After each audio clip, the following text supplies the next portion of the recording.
Please welcome the 46th President of the United States of America, Joe Biden.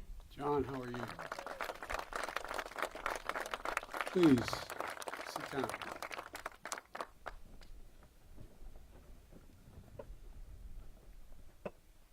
At last, the hour had come. Dawn, 6th of June, 1944.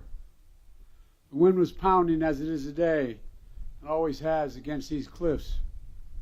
225 American Rangers arrived by ship, jumped into the waves, and stormed the beach. All they could see was the outline of the shore and the enormity of these cliffs. And I'd like to look, I know I'll get in trouble with the Secret Service if I go to the edge and look over, but think of those cliffs as my hostess showed me. That's what we're standing on top of. All they could hear was the crack of bullets hitting ships, sand, rocks, hitting everything. All they knew was time was of the essence. They had only 30 minutes to eliminate the Nazi guns high on this cliff. Guns that could halt the Allied invasion before it even began. But these were American Rangers. They were ready. They ran toward the cliffs and mines planted on the beach by Field Marshal Rommel, exploded around them, but still they kept coming. Gunfire rained above them, but still they kept coming. Nazi grenades thrown from above exploded against the cliffs, but still they kept coming. Within minutes, they reached the base of this cliff. They launched their ladders, their ropes, and grappling hooks, and they began to climb. When the Nazis cut their ladders, the Rangers used the ropes. When the Nazis cut their ropes, the Rangers used their hands. And inch by inch, foot by foot, yard by yard, the Rangers literally clawed their way up this mighty precipice until at last they reached the top. They breached Hitler's Atlantic Wall, and they turned in that one effort the tide of the war that began to save the world. Ladies and gentlemen, yesterday I paid my respects at the American Cemetery just a few miles from here, where many of those Rangers who died taking this cliff are buried. I spoke of what the fallen had done to defend freedom. Today, as I look out at this battlefield and all the bunkers and bomb craters that are still surrounded, one thought comes to mind. My God, how did they do it? How were these Americans willing to risk everything, dare everything, and give everything? There were Americans like Sergeant Leonard Lommel from New Jersey. He was one of the first Rangers to jump off his ship and run toward the cliff. He almost was shot right above the hip initially, and wasn't sure, but he was. He kept going. At one point, he was scaling the cliff, and another Ranger yelled, "I'm not sure I can make it." And Lommel yelled back with every ounce of strength he had in him, "You've got to hold on." And he did, and they did. Americans like Sergeant Tom Ruggiero from Massachusetts. A German shell hit his boat as he was approaching the shore. Everything exploded. The sergeant was knocked into the freezing water, and as he told it, he began to utter a prayer. "Dear God, don't let me drown. I want to get in and do what I'm here and supposed to do." Americans like Colonel James Rudder, Texas. When the military asked for a battalion for this daring mission, he raised his hand and said, "My Rangers can do the job." He knew their capacity. He knew the strength of their character. A few days after they scaled this cliff, he wrote a condolence letter to a mother of one of the Rangers who gave his life here. And that letter said, "A country must be great to call for the sacrifice of such men. A country must be great to call for the sacrifice of such men." And Americans like John Wardell from New Jersey. John is here. John, we love you, man. Thank you for all you've done.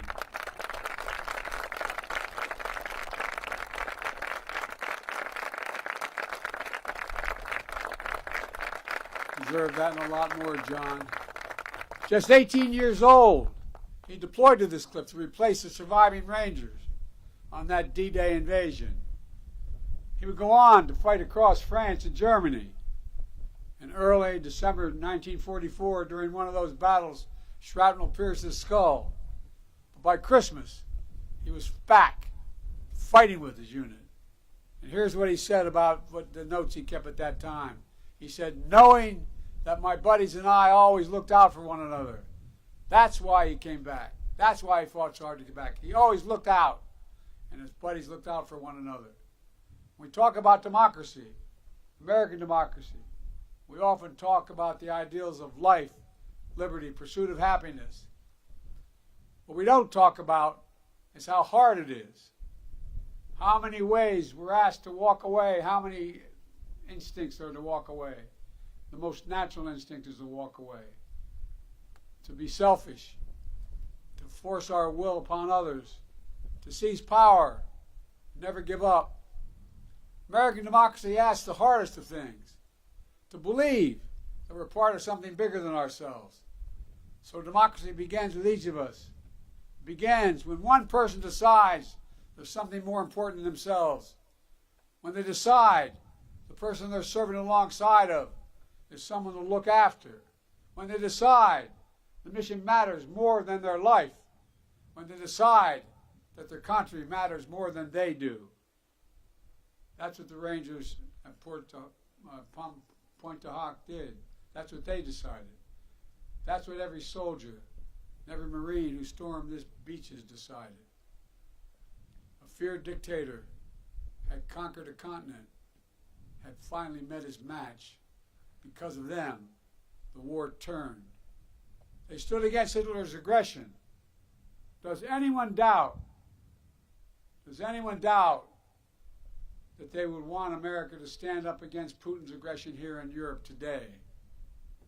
They stormed the beaches alongside their allies. Does anyone believe these Rangers would want America to go it alone today? They fought to vanquish a hateful ideology in the 30s and 40s. Does anyone doubt they wouldn't move heaven and earth to vanquish hateful ideologies of today? These Rangers put mission and country above themselves. Does anyone believe they would exact any less from every American today? These Rangers remembered with reverence those who gave their lives in battle. Could they or anyone ever imagine that America would do the same, wouldn't do the same? They believed America was a beacon to the world. I'm certain they believed that it would be that way forever. You know, we stand today, where we stand was not sacred ground on June the 5th. But that's what it became on June the 6th.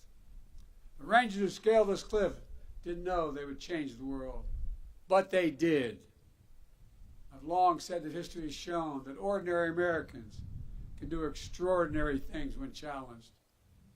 There's no better example of that in the entire world than right here at Pointe du Hoc.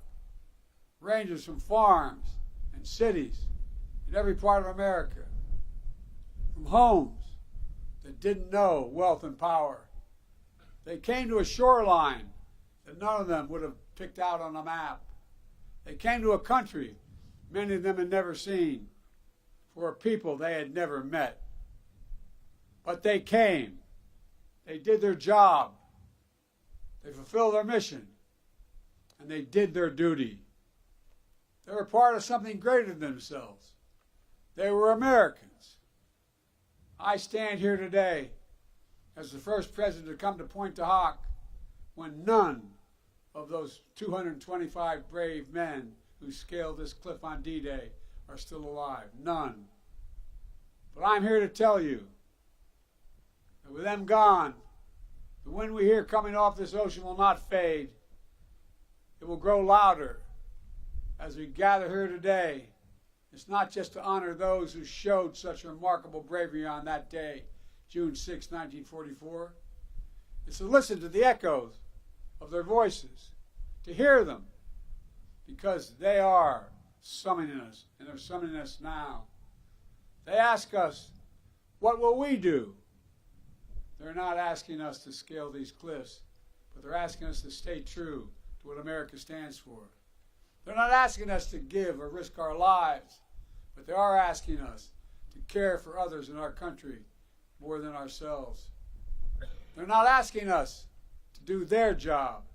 They're asking us to do our job, to protect freedom in our time, to defend democracy, to stand up aggression abroad and at home, to be part of something bigger than ourselves. My fellow Americans, I refuse to believe, I simply refuse to believe that America's greatness is a thing of the past. I still believe there's nothing beyond our capacity in America when we act together. We're the fortunate heirs of the legacy of these heroes, those who scaled the cliffs of Pointe du Hoc.